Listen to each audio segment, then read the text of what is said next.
Hey, um, I don't know. I almost uploaded, I tried to upload the following video for the story of my mom and how her, the end of her life kind of played into mine. And so I guess I'll just start from where I started. I think I said I was 9 years old, you know, living, already moved to New York, and then custody issues made me move back to Oregon, and my dad. I don't know. I'll kind of tell you what happened, and I feel like that's important. Um, so the start of it was I was 9 years old. I was going to an elementary school, and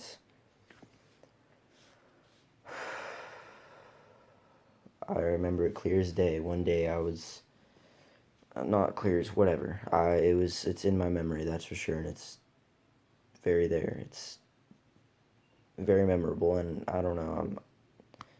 It's hard for me to talk about, but that's why I'm doing this. And I came home from school, I think, I don't know, whatever. My mom had come home early regardless, and she wasn't feeling good. She had a migraine, she was throwing up, and she was in the bathroom back and forth, just terrible. She was never sick either. Like, this was this was a good reason to be concerned. And she was throwing up a bunch, and she just laid on the bed kind of weird with her legs like this over the waterbed. And I could, this one night I stayed up all like the whole throughout this whole thing, and my stepdad had come in checking back and forth on her, and every time he came in her legs were like that, so he's like, what the heck? And so she puts he kept helping her put her legs up, and by the like third time or fourth time or so, after a couple times, he said, why do you keep doing this? And she wasn't really being responsive, so eventually he took her and walked her into the living room. And she was like this. She was just out of it. And um, he had held her hand and thought, the denial kicked in. He was just kind of denying it. And so he doubted her. And it was in a way like, you got to be playing with me. Are you playing with me in a way? And then he realized, oh my gosh, something's wrong. And then he called 911. I witnessed this all from a corner room, my room at the time. My brother was asleep on the bottom bunk. And they flipped around the chair that she was sitting in, and they came and got her. And that's when I went back up to my top bunk, and I prepared for my stepdad to come in and wake me up. But he came in to get our attention one way or another, and he got us up. And my brother immediately, I just remember this was the next turn of events. My brother went into the room that my mom had just been in, and he's a fast ass typer, so he's bulleting on the keyboard, and that's because my stepdad told him to alert everybody what had been going on. And so I was 9 years old, like I said, and I was terrified. My mom had just been taken to the hospital. I just saw her in the way she was, and I'm confused. My mind is just gone, and I was crying. I was screaming. I don't know when it all kicked in, but I do know that my stepdad went in and out once or twice, and when he came in one time, when I was in on the waterbed with my brother was just on the chair typing, and I was on the waterbed, and my stepdad came in, and I remember him saying something along the lines of, he had the phone in his hand because he was talking to the people from the hospital. Your mother, and then he choked up a little bit. She is bleeding in her brain, and I don't know how else to tell it. I just remember that, and this guy was a big tough dude. Like, he you never saw him show any emotion. This was like, you could see him break. You could see his heart break before he spoke. And so he went out of the house, and I screamed and I cried, and I just lost it there. And eventually, my brother done all his stuff, and my stepdad said he was gonna go to the hospital or whatever, whatnot. And my brother and I were told by him to pack, and so we packed, so we could go over to the house I'm in right now. And this was 5 or 6 years ago, and my brother and I were packed. We came. I was crying, screaming. My stepmom comforted me, gave me medicine to sleep because I could not sleep. I had a terrible headache. I was screaming. I was just, you know what I mean. 2 weeks. This was around Christmas time at that time, December, like 2010 or 2009 or 2011. I don't know. It's hard because that's all. I try not to think about it, but that's why I'm doing this. Anyways, so it was towards Christmas time, and the last 2 weeks, I think near Christmas, my mom was in the hospital for 2 weeks straight. And I was a mama's boy. I was a young mama's boy, so that killed me. That was hard. I spent a summer away from her. That was the summer I had come back from New York to Oregon. Worst summer I've ever had to deal with, period. Because I had been displaced from my mom, and I needed her. But back on track, 2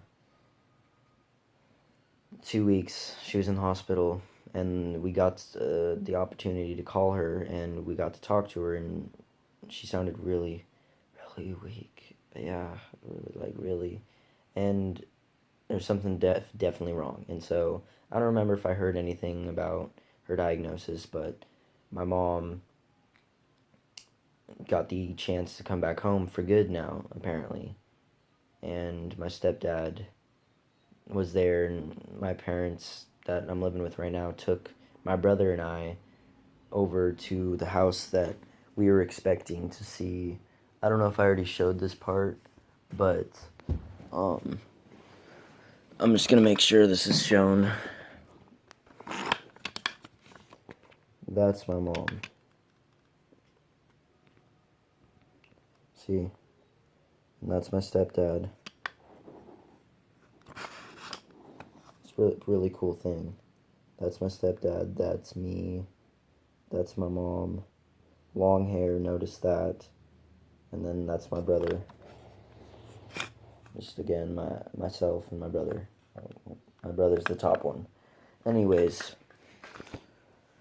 so my brother, no, not my brother. We ended up getting to go back. We ended up being able to go see my mom at the house that she lived in. And this was our first time back, so we got to have dinner with her. I think it was pizza. We had Little Caesars or whatever. And I imagined her with that hair like that. And maybe I'll show you guys some pictures of what I ended up seeing, but I expected that. And she had her hair shaved. She had big old staples right here. It was just, I cannot even remember very well because it's just, I mean, I can, but I don't know if I can ever channel myself to go into that mindset because I was just horrified. That was my mom. And so I hugged her. She was really weak. She had just gotten back from surgery. She had a lime-sized tumor removed from her head somewhere over here. And eventually I found out she was diagnosed with melanoma skin cancer. And I couldn't process it at that age, so I just lived like any other kid with a mom that, like, people ask me, the professionals asked me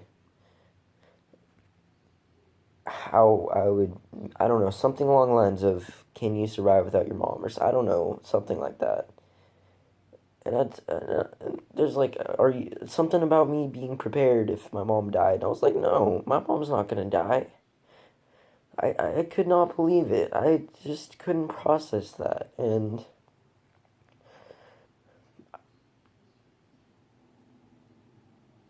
said my mom's not gonna die. And so, about a year after that happened, she started getting better.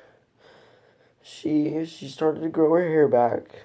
She started to become the mom I knew, just like quickly, like nothing. Spoiled me, give me snacks, give me drinks. And one thing she did that I'll always remember is that her dad gave her a birthday present of $100. I believe it was from her dad, it doesn't matter. $100 for my mom. And I think the first thing she did with it was took my brother and I out to eat at a local restaurant. If that doesn't tell you how much my mom loved me and how much she showed me that she cared about me, I don't know what will. There's so much more, but it's just hard because it's all just a memory. And so, after she'd gotten back, she started getting better. She started learning how to drive again, relearning everything, becoming the person she used to be post diagnosis. And she was a hardcore Christian. She loved God to death. She was a Christian. She prayed. She always smelled like anointing oil.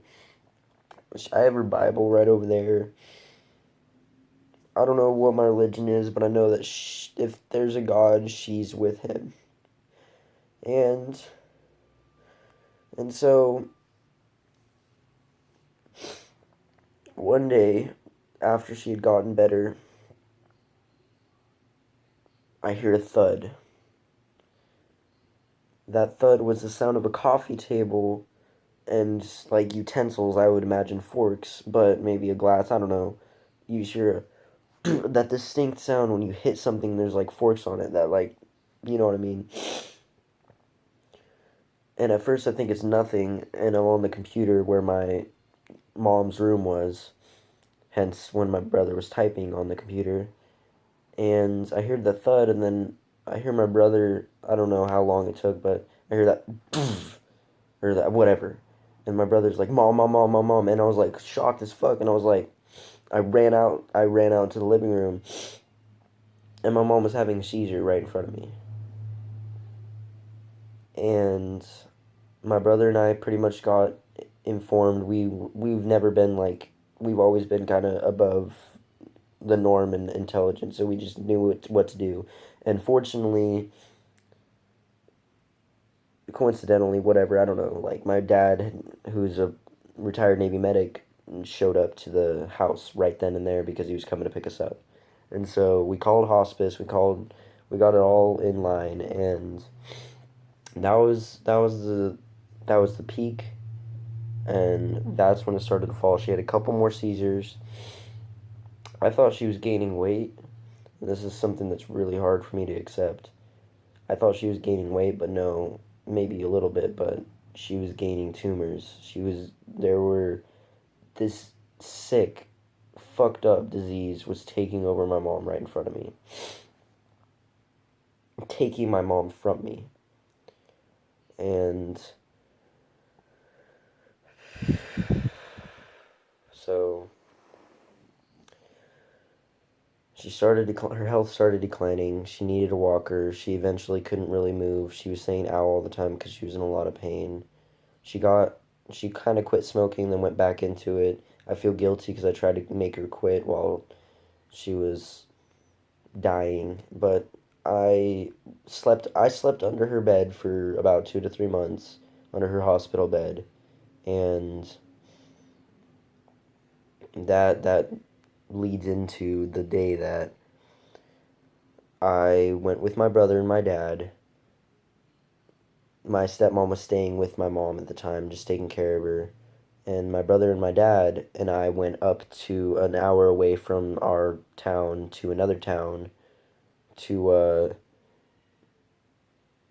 paint our niece's room, my sister's daughter's room. And we were painting it purple, and my brother and I stopped by the house with my dad, and my mom was slipping into a coma. She had been for a few days then, and she was making a very disturbing sound, like she was leaning like this, so I kind of remember, I don't know, she was leaning to the side one way or another, and she was like it was a disturbing honking sound, and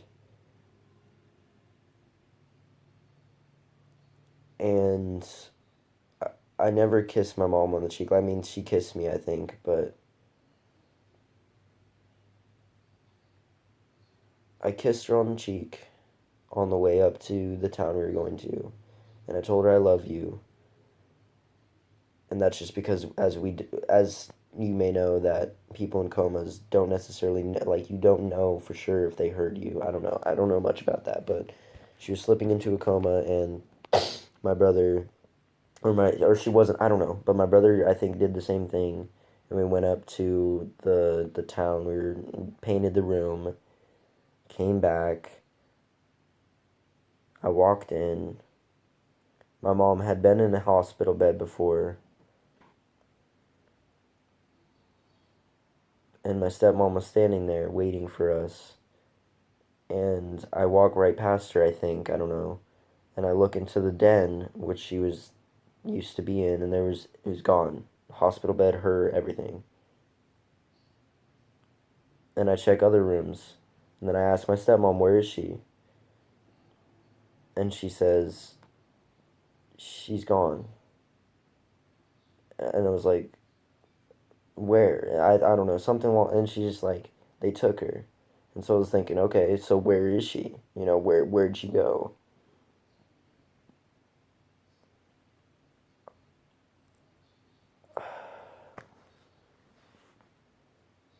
I called my friend.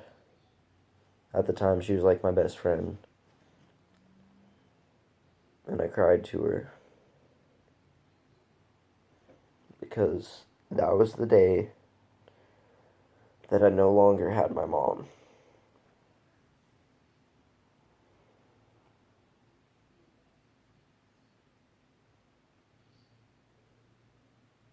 It's hard. Life will never be the same. And I want these videos not to seek pity, not to anything. I want to make a positive impact like my mom made on me, on other people, because I've already made so many people's days, so many people's years. I don't know, I've made people's perspective on life switch from so negative to something happy, and everybody who described my mom would say that she was like she was the light of the room. She made everybody happy. And to anybody out there who has their mom, I don't know what your relationship is with her,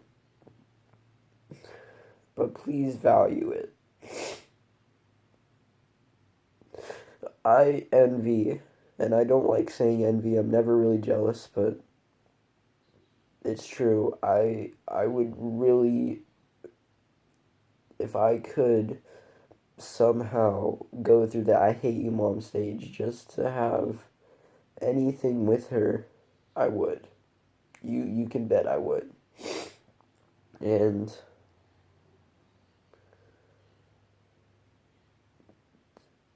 that's only I'm getting through it. It's been 5 years now, 6 years now. I think now it's I'm hitting that acceptance stage. And it's not easy. It is far from easy because I feel so alone. I have so many people that love me in my life, but without my mom,